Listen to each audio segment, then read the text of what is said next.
182 सीटों वाला गुजरात प्रधानमंत्री के दिल के बहुत करीब। गुजरात उनकी जन्मभूमि है, जिसके वो 12.5 साल तक मुख्यमंत्री रहे। गुजरात से निकलकर वो दिल्ली पहुंचे।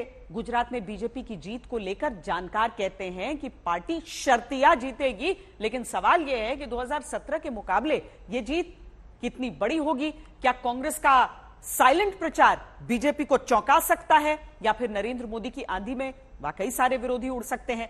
नतीजा चाहे जो हो, लेकिन प्रधानमंत्री जी तोड़ मेहनत कर रहे हैं। अहमदाबाद में दोबारा उन्होंने रोड शो किया।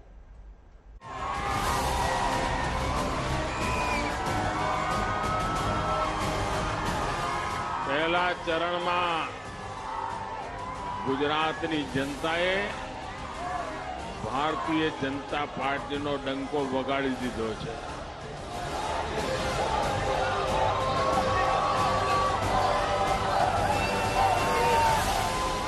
खास करीने गुजरातना जवानियाओ लड़ी रह्या। तुम बधु मतदान करावशो, दरेक पोलिंग बूथ में जशो, दरेक पोलिंग बूथ ना रेकॉर्ड तोड़शो।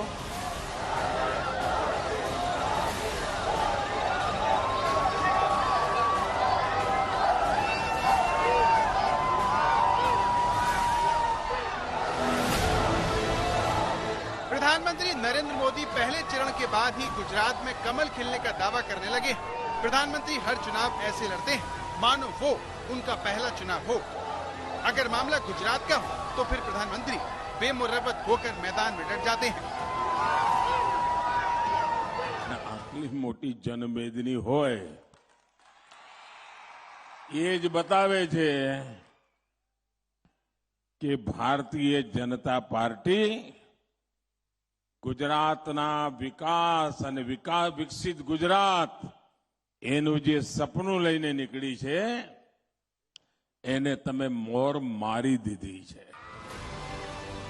लेकिन सवाल यह है कि गुजरात में एड़ी चोटी का जोर लगा रहे प्रधानमंत्री चुनाव में बीजेपी के स्कोर बोर्ड को कहां तक पहुंचा पाएंगे। बीजेपी के पास भले ही 27 सालों से गुजरात हो, इसके बावजूद राज्य में सबसे ज्यादा सीट जीतने का रिकॉर्ड उसके पास नहीं है। साल 1985 में कांग्रेस के माधव सिंह सोलंकी की अगुवाई में 149 सीटें हासिल की थी, जो एक रिकॉर्ड है। सवाल यह है कि क्या इस बार प्रधानमंत्री बीजेपी को 150 के पार पहुंचा पाएंगे। भाइयों बहनों, जहां जाइए त्या एक ज स्वर संभळाय, एक ज बात संभळाय। लोकोना मुखेथी एक ज बात निकळे छे, फिर एक बार।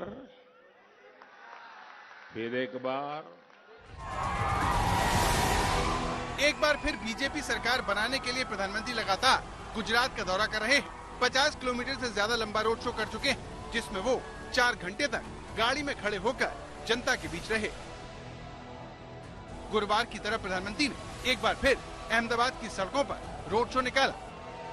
प्रधानमंत्री की एक झलक पाने के लिए लोग सड़कों के दोनों तरफ खड़े हुए दिखे। पीएम का काफिला तेजी से आगे बढ़ रहा था। गौर करने वाली बात यह है कि सड़क के दोनों ओर खड़े इन लोगों को पीएम की एक झलक ही देखने को मिली होगी, लेकिन फिर भी इनके जोश में कहीं कोई कमी नहीं देखी गई। गुजरात चुनाव पर पूरे देश की नजर है। हर कोई देखना चाहता है कि प्रधानमंत्री की अपने राज्य पर कितनी पकड़ है, क्योंकि कांग्रेस हो या फिर आम आदमी पार्टी, दोनों ही दल लगातार अपनी अपनी जीत के दावे कर रहे हैं। लेकिन सबसे बड़ा सवाल यही है कि मोदी गुजरात में बीजेपी को कैसे जिताने वाले हैं। गई काले अमदावाद में जनसागरना दर्शन करीने रात्रे राजभवन पहुंच्यो तो मैं केटलाक लोगोने कच्छ, सौराष्ट्र, दक्षिण गुजरात में फोन कर्या। पहला चरण में ज्यां मतदान थयुं छे,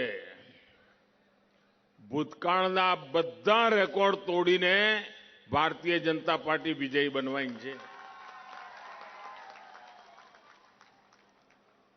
खास करीने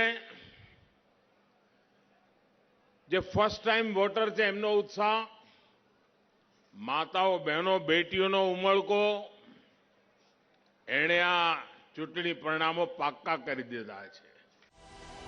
बीजेपी की जीत पक्की करने के लिए पीएम ने कोई कसर नहीं छोड़ी है। और वो राज्य में जनसभा करने में सभी दलों के नेताओं से आगे हैं। वलसाड़ से अपने चुनाव अभियान की शुरुआत करने वाले प्रधानमंत्री मोदी ने अहमदाबाद में दूसरे रोड शो से इसका समापन किया। प्रधानमंत्री ने 2 दिनों के अपने रोड शो में अहमदाबाद की सभी 17 विधानसभा सीटों को कवर किया। पीएम ने 30 बड़ी रैलियां की और 3 बड़े रोड शो भी किए।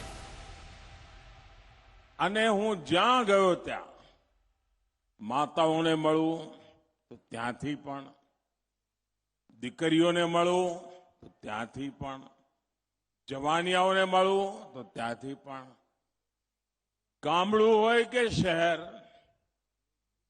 ઝૂંપડપટ્ટી હોય કે મધ્યમ વર્ગના લોકો હોય, એક જ વાત, એક જ સ્વર, બધેથી એક જ વાત સંભળાય છે, फिर एक बार।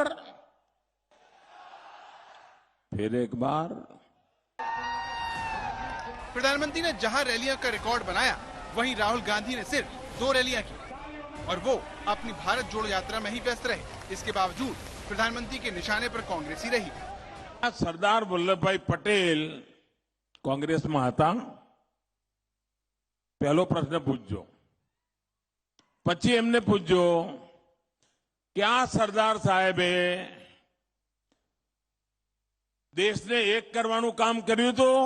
बीजो प्रश्न पूछो अने पछी तीजो प्रश्न पूछो कि सरदार साहेबनुं सरदार सरोवर डेम पर दुनियानुं सौथी मोटुं स्मारक बन्युं छे, तमे कोई वार जई आव्या खरा? त्यां पगे लागी आया? कांग्रेसना लोकोए त्यां जवुं जोईए कि नहीं भाईओ? प्रधानमंत्री की हर रैली में उनका फोकस नर्मदा योजना, आतंकवाद, तुष्टीकरण के साथ साथ केंद्र और राज्य सरकार की योजनाएं, डबल इंजन सरकार पर रहा। इसके अलावा पहले चरण के आखिर में पीएम कांग्रेस नेताओं के अपशब्दों को मुद्दा बनाया और जमकर निशाना साधा।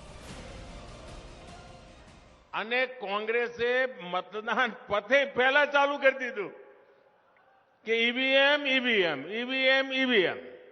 कांग्रेसनी विशेषता ए छे कि चूंटणी चालती होय त्यारे मोदीने गाळो बोलवानी अने चूंटणीनुं मतदान आवे त्यारे ईवीएम ने गाळो देवानी। बीजेपी के लिए गुजरात चुनाव 2024 की तैयारियों के हिसाब से भी बहुत अहम है। इसीलिए जानकार पीएम की तरफ से आखिरी वक्त तक किए जाने वाले रोड शो को बीजेपी की आगे की रणनीति के तहत देख रहे हैं, ताकि गुजरात के जरिए 2024 के लिए देश भर में हवा बनाई जा सके।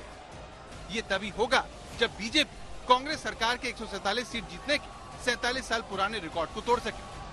अहमदाबाद से अंजना ओम कश्यप और चित्रा त्रिपाठी के साथ आज तक ब्यूरो।